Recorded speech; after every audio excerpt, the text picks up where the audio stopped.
Brought to you by ITIL.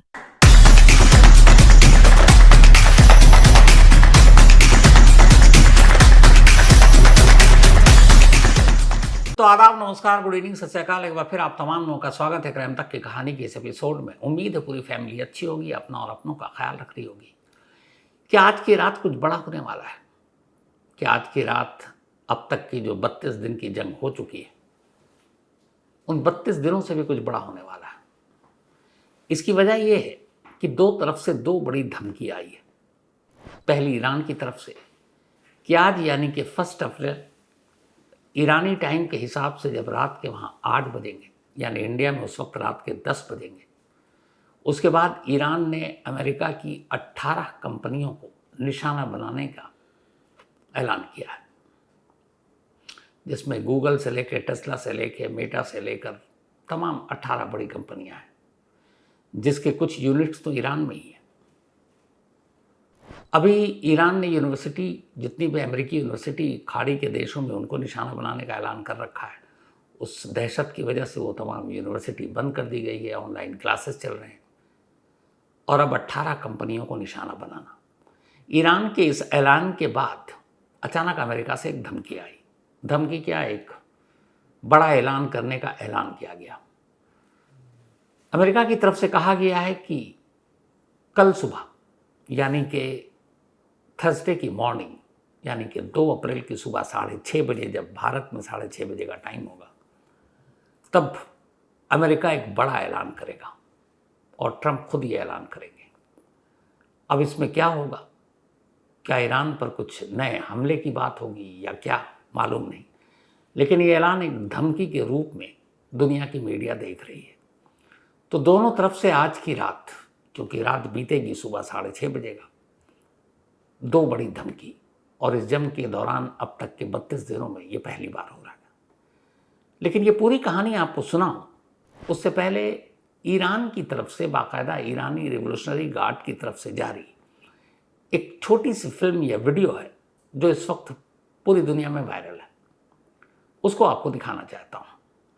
ये video आपको दिखाऊं उससे पहले बताऊं कि इस वीडियो में असल में अभी जो लास्ट सैटरडे को अमेरिका में नो किंग्स मूवमेंट चला, दुनिया भर के 12 देशों में हुआ। इसमें डोनाल्ड ट्रंप के खिलाफ ये आंदोलन था, और ईरान पर जो हमला किया अमेरिका ने, उससे लोग गुस्से में थे और वो कह रहे थे कि इस जंग को रोको, ट्रंप दबाव में है। तो उसी नो किंग मूवमेंट से इस फिल्म को उठाया गया और फिर दिखाया गया कि कैसे अभी ट्रंप ने कहा था कि अब हम खार्क पर कब्जा करना चाहते हैं, ईरानी तेल मुझे पसंद है। तो बात बात पे कुछ न कुछ धमकी देते ही रहते हैं लगातार, अगर आप उनके बयान उठाकर देखें। तो खार्क पर कब्जा करने की वो प्लानिंग कर रहे हैं, और इस फिल्म में दिखाया गया है कि कैसे अमेरिकी जो सेना है वो बेरूत के एक होटल में बैठी है, ट्रंप के फैसले का इंतज़ार कर रही है। वो इशारा करें तो वो लोग खार्क पर हमला करें।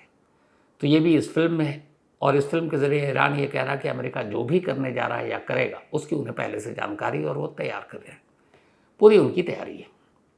उन्होंने धमकी दी भी है कि अगर अमेरिकी सेना ज़मीन पर आती है, ईरान में घुसती है, तो हम उन्हें ताबूत में लौटाएंगे।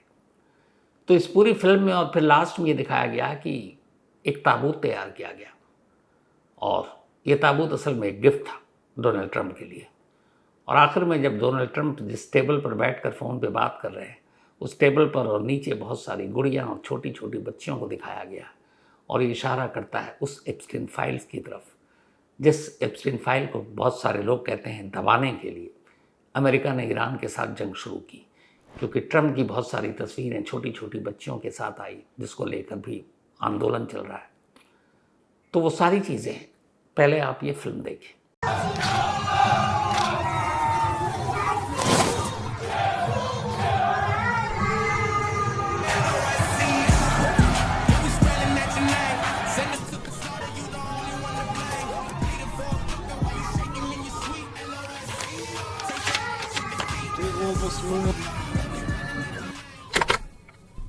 Sir, Iranians have released a new Lego-style animation.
तो आखिर में लूज़र लिखा हुआ ये ताबूत ट्रंप के पास पहुंचता है। ये ईरानी रिवोल्यूशनरी गार्ड कॉर्प्स की तरफ से जारी फिल्म है जो बहुत कुछ कह जाती है। अब आते हैं आगे की कहानी के ऊपर। एक बार फिर से डोनाल्ड ट्रंप ने यह दोहराया कि ईरान की पूरी सैन्य शक्ति उन्होंने ख़त्म कर दी है। ईरान अब दोबारा कभी परमाणु बम बना नहीं पाएगा और जो हमारा लक्ष्य था, टारगेट था, हमने हासिल कर लिया है। अब ईरान के पास फायर करने के लिए गोली भी नहीं है। ईरान की एयर स्पेस या फिर एंटी एयरक्राफ्ट सारी चीज़ें ख़त्म हो गई हैं, मतलब सब कुछ तबाह हो गया। ये डोनाल्ड ट्रंप का बयान है। फिर इसके आगे वो कहते हैं लेकिन अभी भी हमें लगता है कि 2 से 3 हफ्ते ये जंग खिंच सकती है। इससे पहले भी बार बार डोनाल्ड ट्रंप ईरान को लेकर इस तरह के बयान दे चुके हैं कि उन्होंने वहाँ की लीडरशिप, टॉप लीडरशिप, IRGC के कमांडर, बड़े बड़े सबको मिटा दिया, ख़त्म कर दिया। लेकिन सवाल ये आ रहा कि फिर ये जंग 32 दिन तक कैसे खिंच गई? अगर ईरान के पास गोली भी नहीं चलाने, मतलब एक गोली भी नहीं चला सकता, कोई उसके आसमान में घुस जाए उसको मार भी नहीं गिरा सकता, तो वही ईरान इजराइल से लेकर मिडिल ईस्ट के देशों में आज सुबह तक मिसाइल कैसे दाग रहा, बम कैसे गिरा रहा है और फिर खुली धमकी कैसे दे रहा है कि आप आओ तो हम आपका स्वागत करेंगे लेकिन ताबूत में लौटाएंगे। तो ये बात समझ में नहीं आ रही है। हालांकि ट्रंप ये भी कह रहे हैं कि बातचीत चल रही है और अभी तक ये था कि ईरान में किसके साथ बातचीत चल रही है, तो खुद ट्रंप ने एक ऐलान किया कि जो ईरानी मजलिस यानी कि वहाँ की जो पार्लियामेंट है उसके स्पीकर के साथ बातचीत चल रही है। अब स्पीकर की बात वहाँ के प्रेसिडेंट या IRGC ये लोग मानेंगे पता नहीं, क्योंकि इस वक्त ईरान में जो खबर आ रही है वो है कि पूरा कंट्रोल ईरानी रिवोल्यूशनरी गार्ड के हाथ में है, जिसे आयतुल्ला अली खामेनी ने पैदा किया था और ईरान की जनता का पूरा सपोर्ट IRGC के साथ है। तो लड़ाई वो लड़ रही है और ट्रंप के बयान के उलट लगातार लड़ रही है और लगातार धमकी भी दे रही है। तो अगर आपने सब कुछ ख़त्म कर दिया तो फिर ये लड़ाई हो कैसे रही? जाहिर सी बात है कि ट्रंप बहुत कुछ छुपा रहे हैं, इस वक्त प्रेशर में भी है, जो अमेरिका के लोग ही उनके खिलाफ हैं। ईरान में जिस तख्ता पलट की बात हुई बात उन तक ही आ गई है। तो ये सब कुछ चल ही रहा था और अचानक ट्रंप ने ये कहा कि अब हम ईरान का तेल पसंद है और हो सकता है हम खार्ग द्वीप पर भी कब्जा कर लें। तो फिर ईरानी रिवोल्यूशनरी गार्ड ने पलटवार किया। ईरानी रिवोल्यूशनरी गार्ड ने कहा है कि अगर अमेरिका ने ईरान पर ज़मीनी सेना भेजी या फिर उसके खार्ग द्वीप पर हमला किया या कब्जा किया, और जिस तरीके से वो लगातार हमले कर रहे हैं, जबकि अमेरिका ने 5 दिन का सीज़ फायर किया था लेकिन उसके बावजूद फिर हमले शुरू हो चुके हैं, तो पलटवार में फिर ईरान ने कहा कि अब हम उन अमेरिकी कंपनियों को निशाना बनाएंगे और उन पर बम बरसाएंगे जो खाड़ी के देशों में और कुछ यूनिट्स ईरान में भी है। और ये सारी वो बड़ी कंपनियां हैं जिससे दुनिया की अर्थव्यवस्था पर काफ़ी असर पड़ता है। खाड़ी के देशों में मौजूद जिन जिन कंपनियों का नाम लेकर IRGC ने धमकी दी है कि आज रात 1 अप्रैल तेहरान के टाइम के हिसाब से 8 बजे के बाद इन कंपनियों को निशाना बनाया जाएगा। सिर्फ उन कंपनियों के नाम सुन लीजिए आप, 18 कंपनी हैं। Cisco, HP, Intel, Oracle, Microsoft, Apple, Google, Meta, IBM, Dell, Palantir, Nvidia, JP Morgan, Tesla, General Electric, Spire Solution, G42 और बोइंग शामिल है। दुनिया में 2 ही कंपनी है जो जहाज़ बनाती है, एक है बोइंग, एक है एयरबस। बोइंग अमेरिकी कंपनी है। अब ये जितनी कंपनियां हैं इनका टर्नओवर दुनिया के बहुत सारे देशों के GDP से भी ज़्यादा है। अब अगर Microsoft, Google, Apple, Tesla, Nvidia इन सबको निशाना बनाया गया तो क्या होगा? और ईरान की धमकी के हिसाब से आज रात की मोहलत है, भारतीय समय अनुसार रात के जब हमारे यहाँ 10 बजेंगे, आज 1 अप्रैल, और ये अप्रैल फूल नहीं है, धमकी है, बाकायदा हर जगह पर है।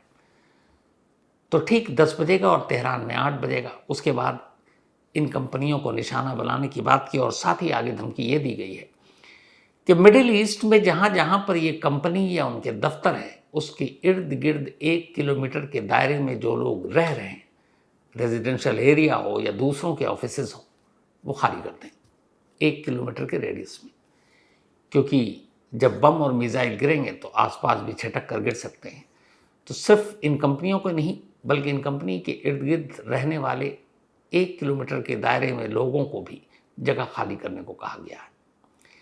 जब ये धमकी की बात ट्रंप तक पहुंची तब उन्होंने ये कहा था कि क्या ईरान ने ऐसी धमकी दी है, पर वो तो अब उनकी सारी ताकत हम खत्म कर चुके हैं, गोली भी अब एक नहीं चला पा रहे हैं, उनका एयर स्पेस या एयर डिफेंस सिस्टम तक खत्म हो चुका है।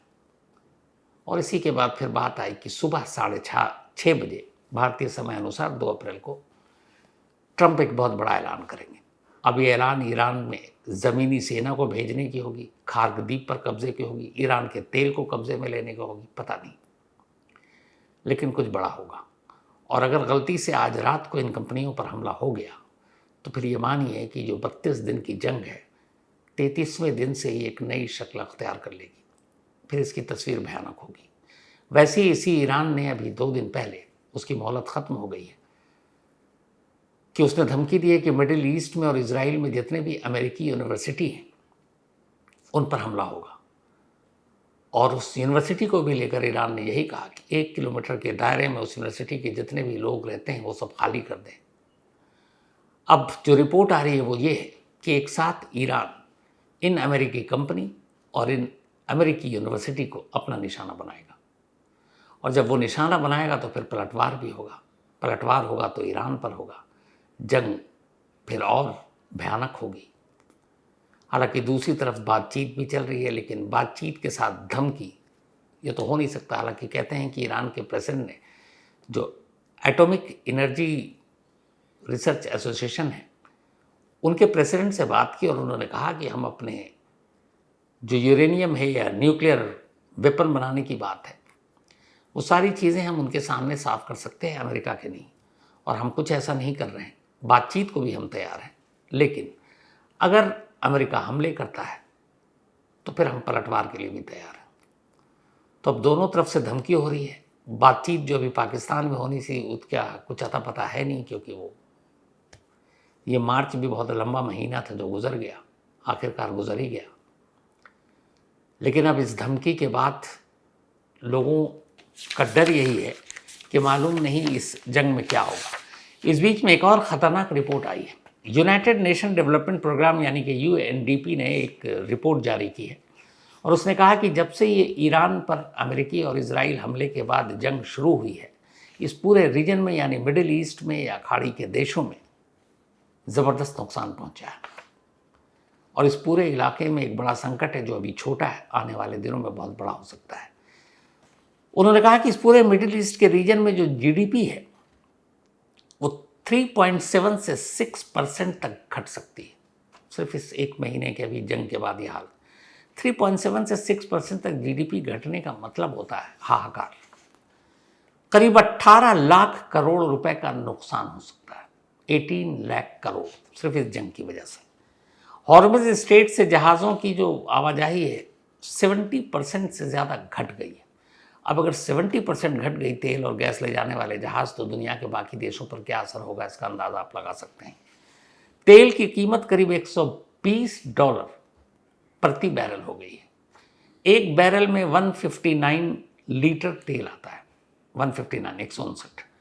तो एक बैरल जिसकी कीमत अभी 27 या 28 फरवरी तक $60-62 था, वो 120 यानी डबल हो चुका है। अब इससे महंगाई का अंदाज़ा लगाइए।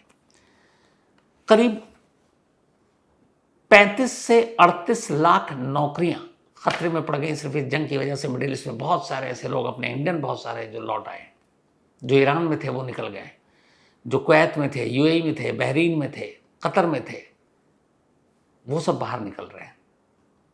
क्यों? क्योंकि उधर मिसाइलें गिर रही हैं, जान का खतरा है। जान है तो जहान है, सब ठीक हो जाएगा, दोबारा कमा लेंगे, पर जान चली गई तो क्या करेंगे।